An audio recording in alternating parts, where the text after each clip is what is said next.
One of the things that you do if you're high in anxiety is to stabilize your sleep-wake cycles. So get up at the same time, go to bed at the same time, and eat at the same time. Make sure that you eat breakfast, and a big breakfast too, that's heavy on fat and protein.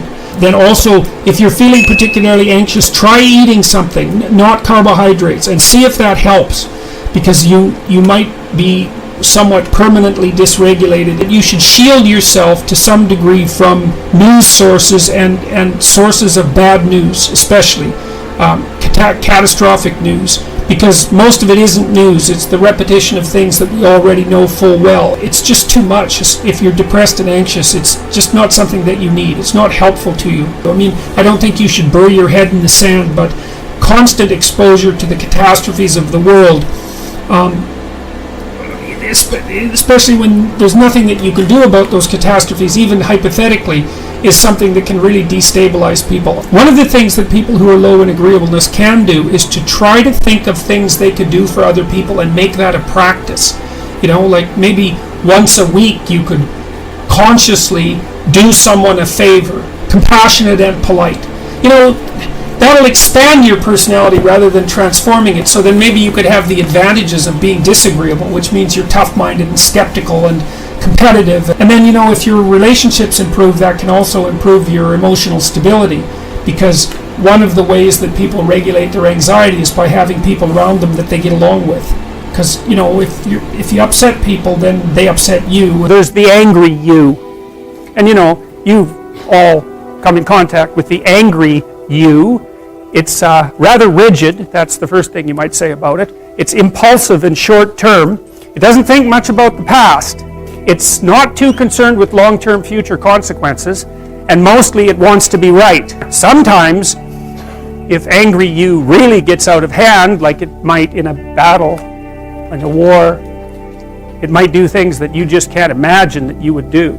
Many, but not all, people who suffer from post-traumatic stress disorder, especially if it's battlefield related, get it because of something they did rather than something they saw or something that happened to them. And part of the reason that we like the circumstances to be normal is precisely so that we don't see those parts of people we don't want to see. If someone throws a dart at you, and then it's like you have a moral obligation to respond to that, right? And you can think about it as anger or something like that, but part of it also seems to be that you're ashamed if you don't respond. The idea is that, well, you know, if you don't respond harshly to something that's associated with disgust, then you bring dishonor on your entire family and maybe on your entire community. We don't have that many sources of power. You've got enthusiasm, that's a good one. Curiosity, interest, appreciation for beauty, you know. Anger is unbelievably useful. It's a tremendous reservoir of power, you know, and you don't want to suppress that. You want to harness it. People will push, especially pushy people. And if you can't, well, if you can't push back, they're going to walk all over you. They won't even notice, you know, because you'll just move. And they won't even notice that they pushed you over. So when you'll go home, you'll be all resentful and irritated and brood on it for a month. They'll cut you into pieces verbally, and they won't budge. And so you have to really ratchet up your preparation before you can withstand that. You got to get prepared for that, and it's no joke. You know, there's some very, very, very rock hard people out there. Write down everything that makes you angry, and you're going to think, well, some of those things that make me angry are stupid. It's like, yeah, probably. That's not the question here. We're not trying to figure out if you're reasonable or not. Of course you're not, because who is? So you're not. The first thing that you'll figure out is that some of those things just shouldn't make you angry. It's like time to grow the hell up, you know, and get over that. But then there's other things on there, and maybe you can talk to someone about that. You think, well, this makes me angry. Should it? You talk to someone, they say, no, you should. Some other things that make you angry because you're being taken advantage of, or you're allowing yourself to be taken advantage of, or you're taking advantage of yourself, or you're not objecting when someone else is asking you to do something you don't really want, like there's something going on. And so with those things, you figure, well, what would you rather have? Then you think, well, let's take one of those things that I want and see if I can ask for it. You have to negotiate. What's the other person willing to do? You need to know what you want and need, and then you need to communicate it to them, and then you need to negotiate a solution. And that's how you get more assertive. And you start small. It's like, I'm irritated and annoyed that this isn't happening, and here's something that you could conceivably offer me, and this is what I'm willing to do in return, and could we see if that works? It's not a zero-sum game. You could both gain, like truly, because wouldn't it be a lovely marriage if your wife could ask you what she wanted and you could deliver, and you could ask her what you wanted and she'd deliver, and both of you were happy about that. Tell the truth about what you're angry about, but also tell the truth to yourself about what you want, and then start with little negotiations in that direction, and you'll get better and better at it. It's really worth doing, because otherwise you carry around all that resentment. Well, I'm afraid to say what I want. It's like, fair enough. Who isn't? How afraid are you of not saying what you want? Well, I'm used to that. Well, that doesn't mean it isn't horrible. You're just not accounting that as a risk, and you should. If you have to pick between those two risks, man, pick saying. So then at least you have a chance, and so does your partner. The other person just has never told them. You know, here's what's wrong and here's what I want. They expect them to know or something, and people just don't. They're just not that bright. How much do you think you can expect from me? I can barely do what you tell me to do, much less guess what it's supposed to be. So, like, give me a break and tell me what I can do badly that might be vaguely pleasing to you. Maybe if you got it right, someone would tell you they loved you once a week for the rest of your life. And mean it. And maybe that would be better than not having it at all. I had this friend, he bought his wife flowers. It took him 3 days to convince her that he bought them. That's not the right response. If someone does something good, stupidly, and badly, then you say thank you. Because maybe they'll do it again. And maybe if they do it 20 times and you keep saying thank you carefully, they'll get confident at it, and then they'll get good at it. Well, if you just have a miserable life, you're just going to suffer stupidly and get bitter about it. How about making a sacrifice and seeing if you can please God and put being on track? God, that'd be something to do. What could be better than that? What could possibly be better than that? Smart is a good thing, but I'll tell you, if you don't use it properly, it will devour you, just like all arbitrarily assigned talents, right? So you might have a talent, but it's your friend if you use it properly, and if you misuse it, it will be your enemy. He should find a job that he could find, working in a garage, working in a shop, something like that, because he had some mechanical ability, and that he should separate himself from the arrogance that made him presume that such a job would be beneath him. Talking, bad things, gossiping behind the back of your co-workers. It's like you can take your menial position, self-described, and turn that into a very nice little slice of hell.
so high I'm hypnotized. What's up is down, what's left is right. Chasing stars and holding you. I can't see the end, but we'll see it through.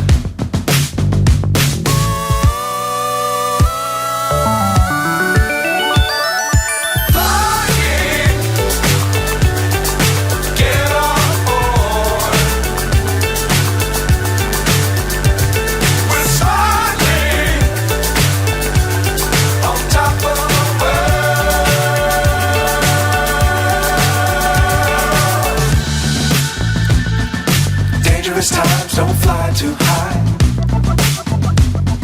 Be sure to keep the ground in sight. Fly forever if you keep it tight. Love the world but keep the sky on your mind.